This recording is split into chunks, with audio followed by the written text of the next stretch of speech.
Inanod ng mga tanong ang mga residente ng barangay Calabuon sa Dumanhog sa Cebu. Lang sa kanilang dalampasigan, ito ang kanilang namataan. Carcass o labi ng isang hindi matukoy na lamang dagat. Napakalapit siguro, mga 50 feet. Mga balat niya, parang nang nawala. Laki yung mga buto.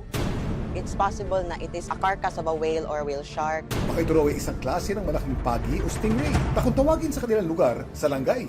Pero salangay nga ba ang inanod sa dalampasigan ng Dumanhog? Ang carcass na nakita sa Dumanhog, Cebu ay pinaniniwalaang isang katawan ng isang giant oceanic manta ray. Anong klaseng sea creature kaya ito? Ang giant oceanic manta ray ay isang species ng pagi o ng ray. Ito ang pinakamalaking ray sa buong mundo na umaabot ng hanggang 29 feet. Pero kahit sobrang laki ng isdang ito, ang kinakain naman niya ay sobrang liit. Kumakain siya ng halos microscopic na sea plankton. Ang mga giant oceanic manta ray makikita sa mga malalalim na tubig ng mga karagatan tropical at subtropical gaya sa Pacific Ocean, Indian Ocean at Caribbean Sea. Pero posible nga bang carcass o labi ng giant oceanic manta ray ang inanod sa Cebu?